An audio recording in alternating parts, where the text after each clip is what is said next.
Friends, कैसे हैं आप सब? वेलकम बैक इन इत्तेफाक के लास्ट पार्ट में आप सभी लोगों ने सुना कि युक्ति कहती है कि हाय, उन्होंने सुन लिया यार। तो अशोक ने बाइक स्टार्ट करते हुए कहा, हाय हाय बाद में करना, चलो बैठो, देर हो रही है। युक्ति ने बैठते हुए कहा कि आप मुझे ऑटो स्टैंड छोड़ देना प्लीज़। अशोक ने कहा, क्यों? युक्ति ने कहा, क्या बताऊँ क्यों? जो भी है बताओ तो सही।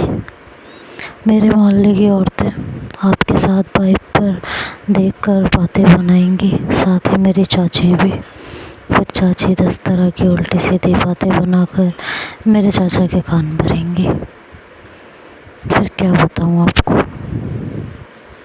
फिर चाचा मुझे सुनाएंगे और मैं अपनी जान का क्लेश नहीं करना चाहती। क्या बताऊँ आपको मेरे घर वाले कैसे हैं। अशोक ने कहा, ठीक है, करता हूँ कुछ। तुम्हें घर जाने की जल्दी तो नहीं है ना? फ्री हो? हाँ, शाम तक तो फ्री हूँ। क्यों? बस ऐसे ही पूछा। अच्छा, मगर मैं गाड़ी से होता तब कोई दिक्कत ना होती? युक्ति कहती है, नहीं, तब भी बनती, पर तब मैं ये कह सकती थी कि मैडम ने मुझे अपनी गाड़ी में घर तक छुड़वाया है। अशोक कहता है, हाँ, और मैं छोड़ने वाला ड्राइवर था, है ना? युक्ति ने हंसते हुए कहा, हाँ बिल्कुल यही कहती। आप समझे नहीं सर, हम मिडिल क्लास लोग हैं।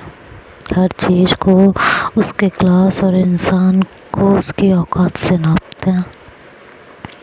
मैं अगर 4 पहिए वाली ऑल्टो से भी उतरूँगी ना तो सब कहेंगे लड़की को छोड़ने गाड़ी आई थी। पर अगर आप रॉयल एनफील्ड की जगह 30-40 लाख की हार्ले डेविडसन पे से भी मुझे छोड़ने आओगे ना तो औरतें कहेंगी किसी लड़के के साथ बाइक पर आई थी, पता नहीं कौन था। और तो अशोक कहता, और ज़रूर हम दोनों का अफेयर चल रहा होगा, है ना? जी। अशोक कहता है, इसलिए तो मैं थाने ले जा रहा हूँ, वहाँ पर कोई तुम्हें कुछ नहीं बोलेगा।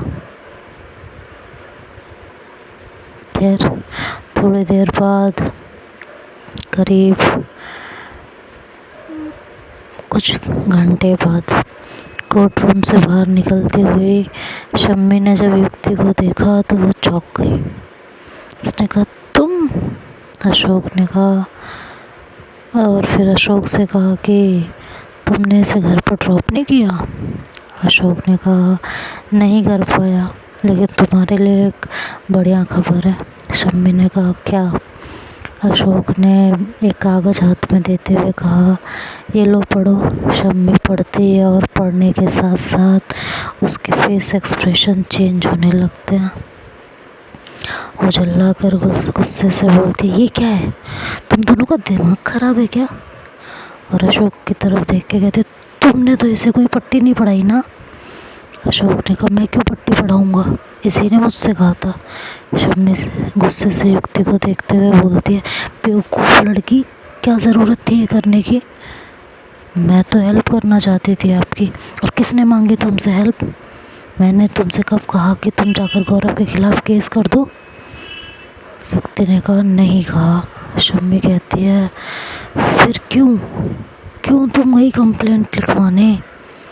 खुद को बहुत स्मार्ट समझती हो और अक्ल है नहीं तुम्हारे पास।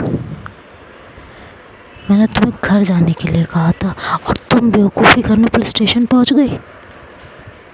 और अशोक की तरफ देख के कहती है कि तुम क्या करने गए थे इसके साथ? क्या कर रहे थे तुम? ये तो बेवकूफ़ है ही, तुमने इसे मना नहीं किया और मुझे भी दिखा कर कह रहे हो तुम्हारे लिए बढ़िया खबर है। क्या करूँ, नाचूं? हाँ, मतलब क्या करूँ मैं, बोलोगे अब? शम्मी जिस तरह से गुस्से में भरी हुई बोल रही थी, आने जाने वाले इन तीनों को देख रहे थे। और युक्ति, उसे तो समझ ही नहीं आ रहा था। वो मन ही मन सोच रही थी कि मैंने गलती क्या कर दी।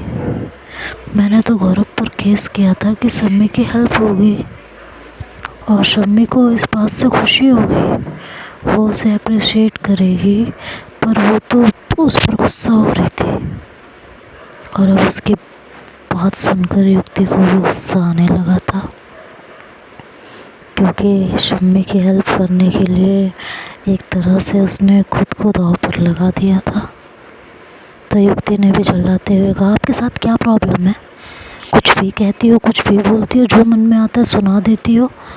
सामने वाले के साथ क्या हो रहा है, उस पर क्या बीत रही है, एहसास होता है आपको? बहुत सुनी मैंने आपकी बातें, अब नहीं सुनूंगी। अब तक आप मेरी बॉस थी, मैंने एक गलती की थी जिसकी मैंने सज़ा भी भुगत ली। अब मैं आपकी ये जली कटी बातें नहीं सुनूंगी।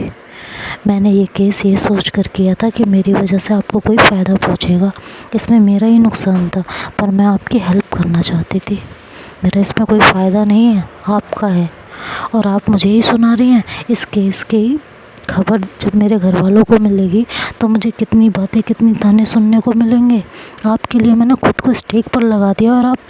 तभी शम्मी ने उसकी बात काटते हुए कहा, और किसने कहा था कि तुम खुद को स्टेक पर डालो? मैंने कहा था? तुम्हारे दिमाग में ये बेवकूफ़ी पैदा कैसे हुई? शम्मी को तुम्हारे हेल्प की ज़रूरत है? नहीं चाहिए मुझे तुम्हारी हेल्प। केस के कागज़ के टुकड़े करके शम्मी ने युक्ति के हाथ में पकड़ा दिए थे और कहा, ये लो संभालो अपनी हेल्प और दफ़ा हो जाओ यहाँ से, आइंदा मुझे दिखाई मत देना। और फिर अशोक से बोली,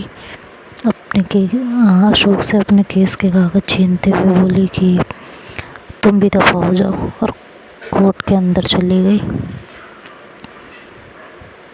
वो युक्ति को ऐसा लगा जैसे उसके दिल पर चोट लगी हो। वो भी शम्मी के पीछे पीछे गुस्से से तेज़ी से लपकी और बोली कि खुद को समझती क्या हो? कहाँ से लाती हो इतना एटीट्यूड? सामने वाले सुनेगा तो सुनाती चली जाओगी, उसे दबाती चली जाओगी। नहीं होगी दफ़ा, बताओ क्या करोगी? तुम्हें यही भाषा आती है ना?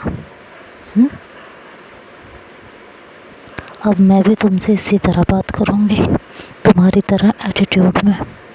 और शम्मी के आगे जाकर खड़ी हो जाती है। दोनों गैलरी में खड़ी थी और आते जाते लोग उन दोनों को देख रहे थे। कुछ लोग तो आसपास मज़ा लेने के लिए खड़े भी हो गए थे। तो एक आदमी ने आगे बढ़कर पूछ भी लिया कि क्या हो गया मैडम जी? तो युक्ति ने चिल्लाकर जवाब दिया, तुमसे मतलब, अपना काम करो।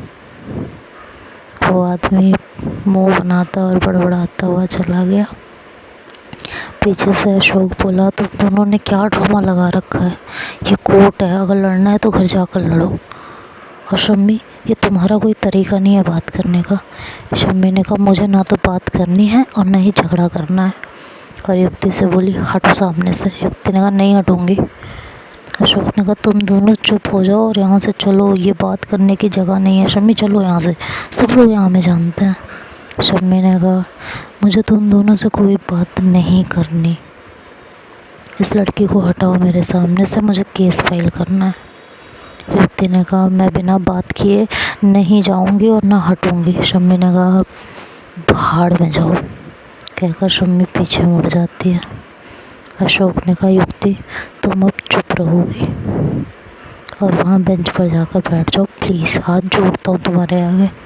और फिर शम्मी के पीछे आता है और शम्मी का हाथ पकड़कर उसे पीछे खींचता है, कहता है, रुको, क्या है ये सब? और ज़रा मुझे बताओगे कि गौरव पर केस करके कौन सा गुनाह कर दिया? इस पर इतना गुस्सा और इतना सुनाने की क्या ज़रूरत थी? शम्मी ने कहा, अशोक वो लड़की तो बेवकूफ़ी कर रही थी, पर तुम वहाँ थे, तुमने उसे एक बार भी नहीं रोका। और वो इतना बड़ा स्टेप उठा रही थी, तुमने मुझे बताना ज़रूरी भी नहीं समझा। तुमने आज कितनी रिस्पॉन्सिबिलिटी दिखाई है, तुम्हें अच्छी तरह से पता है। और तुम्हें ये भी अच्छी तरह से पता है खन्ना और उसके बेटे कैसे हैं। उनकी मेंटलिटी क्रिमिनल है।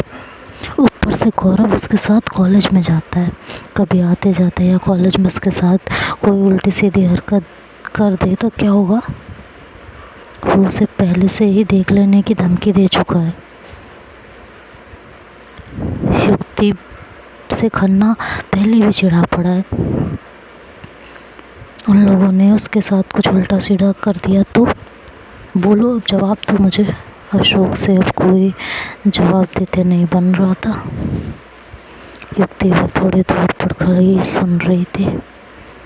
शम्मी युक्ति की तरफ देखकर कहती है कि पैर पर कुल्हाड़ी गिर जाए ना तो वो एक्सीडेंट होता है, पर कुल्हाड़ी पर पैर दे के मारना बेवकूफ़ी है, और तुमने वही किया है। ये कहकर शम्मी कोर्ट के अंदर चली जाती है। अशोक युक्ति से बोलता है, तुम यहाँ बेंच पर बैठो, केस फाइल करवा कर हम दोनों अभी आते हैं। जाना मत तुम, मैं बता रहा हूँ। और फिर अशोक शम्मी के पीछे पीछे चला गया था। युक्ति अभी भी गुस्से से भरी बैठी थी। अपना दिमाग शांत करने के लिए उसने सांची को फ़ोन लगाया और इधर उधर की बातें करने के बाद उसने गौरव पर केस करने की बात और इस पर शम्मी के गुस्सा होने की बात बताई। पहले तो सांची सुनती रही और फिर बोली, यार उसे इस तरह से रिएक्ट नहीं करना चाहिए था, तो उसकी हेल्प करना चाहती थी, पर हो सकता है उसे तेरी फिक्र हो, इस वजह से गुस्सा आया। युक्ति ने कहा, फिक्र दिखाने का ये कौन सा तरीका है? तुझे मेरी फिक्र होगी तो मुझे समझाएगी या सुनाएगी? हो सकता है तेरी हिटलर का यही तरीका हो, तभी तो तूने उसका नाम हिटलर रखा है। यार सांची, तुझे पता है, उसे मालूम है कि मैं उसे हिटलर बुलाती हूँ। कैसे? और तुझे कैसे पता चला? उसने बताया? पता नहीं, और अशोक सर ने बताया। तूने केस की बात मयंक को बताई? नहीं, अब मुझे लग रहा है वो भी सुनकर गुस्सा होने वाला है। सांची ने कहा, बता दे, वरना कहेगा तुम दोनों मुझसे बातें छुपाती हो, और पता भी चल जाएगा गुस्सा होता है या नहीं। युक्ति जवाब नहीं देती तो सांची पूछती है, मैं लूँ से कॉल पर? युक्ति फिर कोई जवाब नहीं देती तो सांची कहती है, रुक जाओ, उसे फ़ोन करती हूँ। उसे फ़ोन करती है और सांची ये सारी बात बताती है। युक्ति चुप रहती है। मयंक सांची की बात सुनकर एकदम से चौंक जाता है और पूछता है, केस करने की क्या सूझी थी तुम्हें अचानक से? युक्ति ने कहा, मैंने सोचा शम्मी की हेल्प होगी। और तुम्हारा क्या? तुम्हारे दिमाग में ये बात नहीं आई कि वो रोज़ तुम्हें कॉलेज में बिना बात परेशान करने आता है, और अब तुम उसे एक वजह दे दोगी? वैसे ही खार खाए बैठा है, तुम्हें धमकी दे चुका है, तुम्हें उससे दूरी बनानी चाहिए थी। तुम उसे उल्टा, मतलब तुमने उसे ऊपर उल्टा केस ही कर दिया। अभी किया नहीं, बस FIR लिखवाई है, केस करने जा रही थी, शम्मी ने कागज़ फाड़ कर फेंक दिया। अच्छा किया, पर तुम्हारी अकल को क्या हुआ था? मयंक की टोन से पता चल रहा था कि वो भी बहुत गुस्से में है। युक्ति ने कहा, गौरव ने मुझे उस दिन धमकी दी थी, इसलिए भी मैंने कंप्लेन करना सही समझा। मैं उससे डर कर तो नहीं रह सकती ना। मैंने सोचा था उसकी कंप्लेन करूँगी तो गौरव अपनी हद में रहेगा। मुझे तो लगा था तुम लोग मुझे सपोर्ट करोगे, पर तुम लोग मुझ पर ही गुस्सा कर रहे हो। मुझे सपोर्ट करने वाला कोई है ही नहीं, सब मुझ पे ही गुस्सा कर रहे हो। तो देखते हैं आगे क्या होता है, तो नेक्स्ट पार्ट में सुनेंगे। तब तक के लिए बाय बाय, टेक केयर।